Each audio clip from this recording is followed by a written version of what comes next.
Someone had shouted the word loud enough for me to jolt awake in a full-on panic. Heart hammering against my chest, I quickly assessed my bedroom for flames or smoke. Pink walls. I hated pink. Pink walls summed up just about everything you needed to know about me, namely, that my life wasn't mine to control. I had pink walls because my mom liked soft colors and wanted my room to look feminine. And the old One Direction poster with asshole Zayn on the front of it? Well, that's what normal teenagers had on their walls, right? At least, that's what my father said, since we always had to please the voters. And when the local news did a story on our house, it was a huge hit. Look at the all-American straight-A student and her normal high school room. Yay me. So the walls were pink, and I was staring up at One Direction. Damn you, Zayn. Damn you to hell.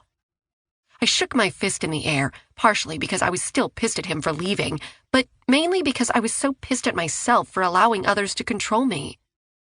I blinked up at the white ceiling, my eyes finally dry after so much crying. No tears left? I sighed. No fire, no heat, just nothing. I blinked again. Had I imagined someone shouting fire at me? Was I really that exhausted?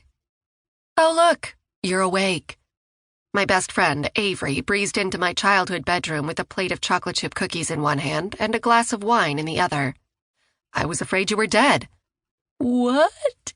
I yawned, stretching my stiff arms over my head. Pieces of chocolate fell onto my face as I opened my clenched hands. Huh. Imagine that. I still had some.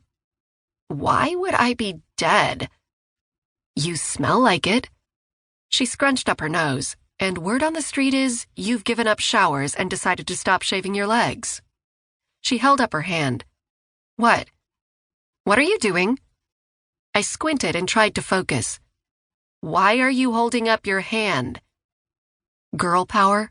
High five. She closed it into a fist. Or do we bump? Why are you here, in my room? Isn't it Monday? Don't you have work?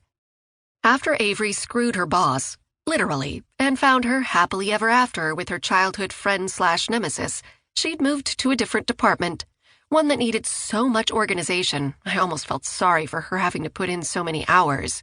Between both of our schedules, we'd barely seen each other in the last week. Saturday. Avery rolled her green eyes.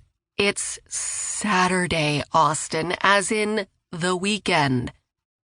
She picked up a half-eaten granola bar and made a face. Is this all you've had today? I snatched the bar away from her and almost growled, Mine. Wow.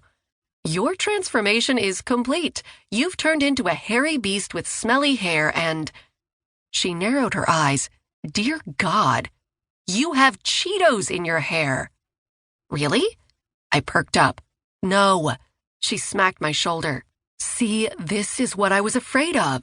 This is what you do when you get sad. You revert back to your junior high self.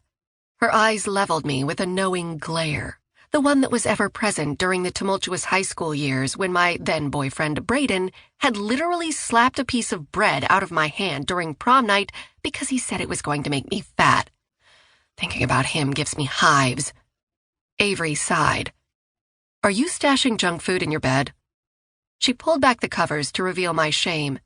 Moon pies in your nightstand? Her movements were too quick. No, don't! Too late. She could barely get the drawer open as chocolate moon pies spilled over onto the floor.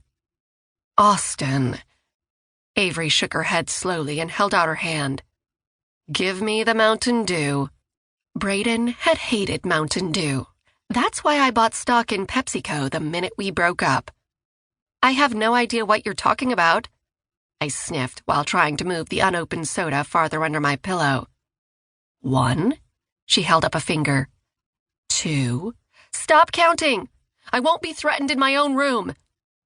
The room I still lived in while I finished grad school. The room that reminded me of all the things that drove me to want to go to grad school in the first place. 3. Avery launched her body across mine, using her nails to scratch my arm as she dug under the pillow and swatted the Mountain Dew onto the floor. Oh, Austin, they put formaldehyde in these.